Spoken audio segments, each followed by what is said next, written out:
I think that Ice North America is, first of all, an ice event. The show Ice London is by far the biggest event globally in gaming. People shouldn't expect anything on this scale for Ice North America. What we're trying to do is to make each ice brand fit culturally right in its market. So they should expect an American twist on the ice brand, but all the things that you see in Ice London, you'll probably find at Ice North America.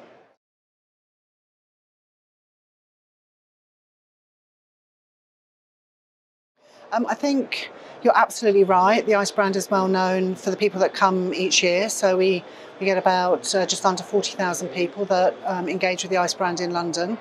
Many of those are American, but that doesn't represent the American gaming market. So you're right, the ice brand needs to work hard in North America. But one of the things that we do with the ice brand is to work with brand ambassadors. So we've selected some influencers in North America, and we're engaging with the operator groups directly, with the supplier groups directly, and we're using our brand ambassadors both in the operator sector and the supplier vendor sector to talk about the brand, to try and impart what the brand stands for, but also particularly this year we've done a VIP program to bring the influencers from North America to Ice London to say this is what the ice brand looks like. When you're thinking about trade shows in the United States, then please can you consider Ice North America.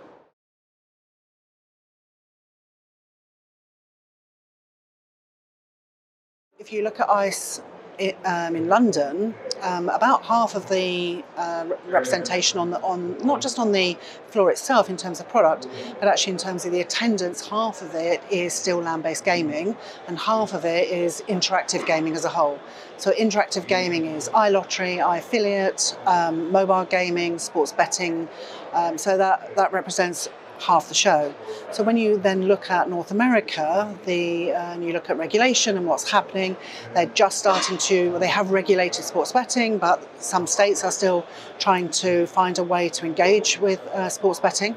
So actually, yes, we're helping those customers work out how they can engage with sports betting.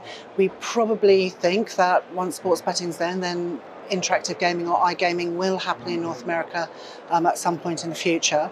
So this is about preparing the land-based brands and the land-based operators, how they can embrace and use interactive gaming, but also bringing in experts from Europe and the rest of the world to say, hi, this is our brand, this is what we stand for, this is how you can engage with iGaming.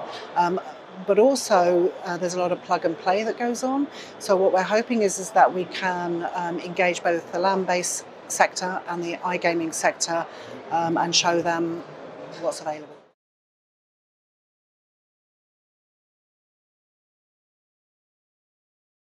I think that I did several trips to Vegas last year specifically to meet with the operators to try and understand some of the challenges and the issues that they have coming up. And when you start looking at growth rates in gaming revenues and growth rates in hospitality revenues, the emphasis or the growth rates are starting to shift. So when you look at millennials, the inevitable millennial issue, why are they going to an integrated resort? Actually, gaming is part of that mix, but they want to go to restaurants, they want to go to nightclubs, there's a spa day, there's attractions. So what we're trying to do is to embrace the developments that are coming through in land-based gaming, particularly in the integrated resorts, of which that's the majority of the land-based market in North America, and I suppose try and help them see how technology will help them. So for example, you could check into a hotel through an MGM app, you could turn your lights on with the app, get into your room with the app, order room service with your app, reserve a spa day on the app, but also engage with esports or Ferris wheels, or I know the Cosmopolitan and the Link have a zip wire. So all these additional attractions are helped through the technology that's coming through on the hospitality side, because actually hospitality revenues are beginning to grow, their growth rates are rising.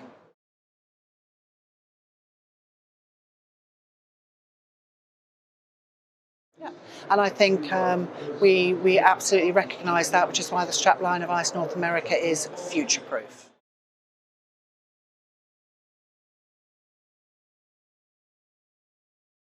I think that one of the things which Clarion Gaming is proud of is our relationship with the market, and we constantly research the market and find what's best for them. So what's best for the market is normally what's best for us. So the market said that they wanted to move away from the East Coast, and could we find somewhere more central? And I think that we'd also been talking to a lot of the gaming regulators in the associations, and New Orleans, as the Americans say, was actually the right place, and a place that they wanted to visit with the show. So I think it's the main reason is the market asked us to look at it, and the market chose New Orleans, which is great.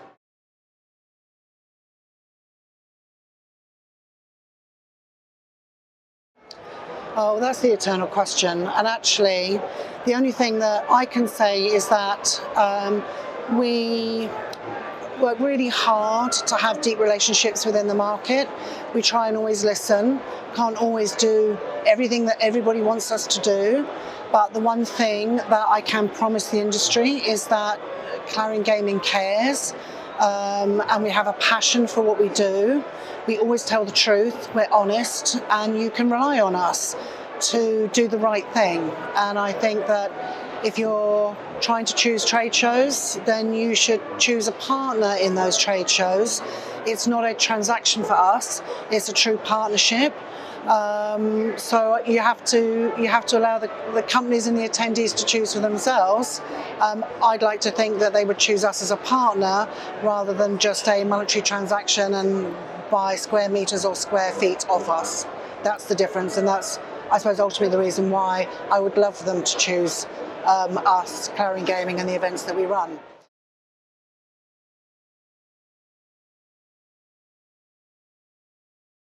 Yeah, we made a conscious decision moving forwards. We've been talking about it for some time, about how we make our shows accessible to more people.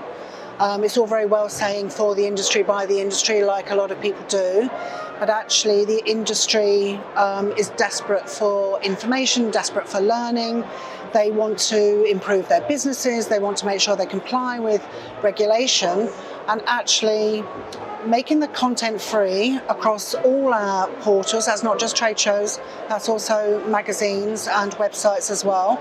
I think will help the industry generally, particularly, I suppose, the younger generation coming up, to access the information that they need in order to make their companies do business better, I guess, is so it's a bit of a trite saying, but actually it is what it is. So, and just in case anybody says, oh my God, free, that means cheap, absolutely not. We've invested in our speaker budgets, we've invested in ensuring that we can get the best keynote speakers and the best people on the right panels. So actually what you should see is the quality of our content going up. Free doesn't mean cheap.